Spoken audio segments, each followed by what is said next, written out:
CNN. O Congresso do Peru acaba de aprovar o impeachment do presidente Pedro Castillo, que está tentando dar um golpe de Estado na população, no estado do Peru. Ele estava tentando impedir a votação de seu impeachment, um impeachment que acaba de ser aprovado. Vamos ouvir, eu traduzo para vocês aqui. Si no hay oposición por parte de ningún congresista, se dará por aprobada. Ha sido aprobada. Señores congresistas, voy a continuar. Não pode fugar-se. Voy a continuar. Gente, olha o clima que está o parlamento peruano. O presidente da sessão está lendo, vamos ouvir. A la representación nacional, a la sesión del Pleno, en el que se tomará juramento a la señora Dina Boluarte Segarra. Estão dando posse para a vice-presidente do Peru, é isso que está fazendo agora. O presidente da sessão do Congresso peruano acaba de anunciar que vai dar posse no dia de hoje ainda. Pau, bateu o martelo, vai dar posse no dia de hoje ainda a vice-presidente de Pedro Castillo, que está tentando dar um golpe. Veja a reação no Congresso peruano. Está aí o presidente da sessão cumprimentado. O Congresso que Pedro Castillo está tentando dissolver, nesse momento, acaba de dizer: não, você está empichado e nós vamos dar posse à sua vice. Dina, foi exatamente o que ele anunciou.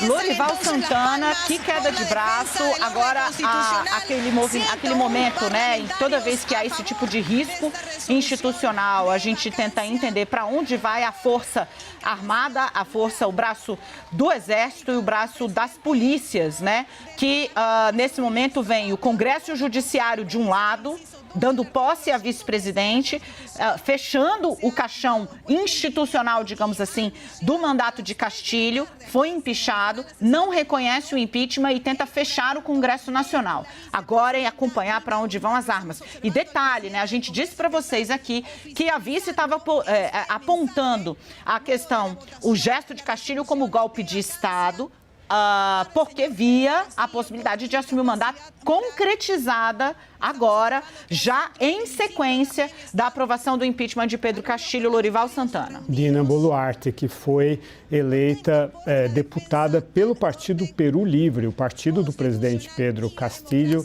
nas eleições extraordinárias de 2020, porque também houve convocação de eleições extraordinárias no governo do Martín Vizcarra, exatamente num processo em que houve uma sequência de votos de desconfiança no governo que permitiram, então, a dissolução constitucional do parlamento. Naquele período, em 2020, eu escrevi que aquilo era constitucional, diferentemente da interpretação de outros analistas que consideravam que aquela dissolução do parlamento em 2020 era inconstitucional. Ela era constitucional na minha interpretação. Esta de agora é inconstitucional. E um ditador pode dissolver o Congresso, dissolver o Judiciário, mas não pode dissolver as Forças Armadas. E as Forças Armadas e a Polícia Nacional já se colocaram contra o presidente Pedro Castillo. Disseram que não foi seguido o rito constitucional das duas moções de desconfiança no parlamento. Além disso, o Pedro Castillo ele não apenas seguiu o rito constitucional, ele extrapolou o rito constitucional no sentido de que ele não apenas convocou eleições para 4 meses, como prevê a Constituição. Ele convocou eleições para uma Assembleia Constituinte. Ele não tem esse poder, é o parlamento que tem que convocar uma Assembleia Constituinte. Ele quer mudar a Constituição, que é muito justo. A Constituição peruana torna o país ingovernável, mas não é um presidente que convoca de forma monocrática uma Assembleia Constituinte. Isso é um ato ditatorial. E, além disso, dissolver o Judiciário está absolutamente fora de cogitação. A Constituição não prevê isso. Declarar toque de recolher, governo de exceção com o parlamento dissolvido. A Constituição também não prevê esse procedimento. Então, as Forças Armadas peruanas, desta vez, ficaram do lado da Constituição, ao contrário do que aconteceu 30 anos atrás. Em 1992, o então presidente Alberto Fujimori, o autogolpe dele prosperou porque ele teve o apoio das Forças Armadas. A realidade agora é diferente e assume Dina Boluarte, que, no entanto, terá que ter algum tipo de acordo com esse parlamento unicameral de 130 cadeiras, no qual a oposição tem a maioria. Porque a oposição vai encontrar formas de derrubá-la também, como tem feito ao longo dos últimos anos, fizeram com o Pedro Pablo Kuczynski. A corrupção é uma questão endêmica no Peru e é a causa dessas acusações. É claro que ele diz que é vítima de lawfare, que é o termo da moda atualmente na América do Sul, né? Ouvimos isso ontem, o uso político do judiciário na Argentina, também em relação a Cristina Kirchner. Loure, olha o que chegou aqui pra gente no nosso grupo, um comunicado conjunto das Forças Armadas do Peru. Conseguiu abrir aí? O conjunto das Forças Armadas e da Polícia Nacional do Peru entregam, colocam a conhecimento público o seguinte: as Forças Armadas e a Polícia Nacional do Peru são respeitosas com a ordem constitucional estabelecida, respeitam a ordem constitucional estabelecida, estabelecem que o presidente da República, vou seguir aqui porque eu consigo ler melhor.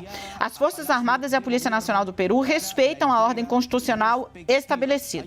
O artigo 134 da Constituição estabelece que o presidente pode dissolver o Congresso se este tiver censurado ou negado a sua confiança e a do Conselho de Ministros. Ou seja, se houver ali uma moção de desconfiança sobre o Congresso. Qualquer ato contrário à ordem constitucional estabelecida constitui uma infração à Constituição e gera ao não acatamento por parte das Forças Armadas e da Polícia Nacional do Peru a esta ordem. Se invoca, eles dizem, as forças invocam os cidadãos a manterem a calma e a confiarem nas instituições do Estado legalmente estabelecidas. As forças nacionais estão indicando que não embarcam no golpe de Pedro Castilho. Lorival Santana. Sim, porque é o seguinte, esse é um sistema misto de parlamentarismo e presidencialismo. Então, se o parlamento faz duas moções consecutivas de desconfiança contra o gabinete de ministros, contra o primeiro-ministro e os ministros, depois dessas duas moções, aí o presidente tem o direito de convocar eleições para dentro de 4 meses. E aí se dissolve realmente o Congresso. Mas esse rito não aconteceu, o presidente estava sofrendo um processo de impeachment por corrupção, a oposição tinha reunido os votos necessários para destituí-lo hoje, e aí horas antes dessa destituição, desse impeachment, ele faz então a dissolução do Congresso. Essa que é a diferença entre o que a Constituição peruana prevê e o que o Pedro Castillo está tentando fazer. E, além disso, ele dissolve o Judiciário, que seria o árbitro, né, Daniela, da questão. Ou seja, era a Corte Constitucional, como é chamada no Peru, é que ia dizer, não, peraí, você não está fazendo do jeito que a Constituição prevê, né? Então você é que está errado, você não pode fazer isso. Então, para evitar isso, ele dissolve o Judiciário. Então, está completamente caracterizado aí o autogolpe, mas não prosperou.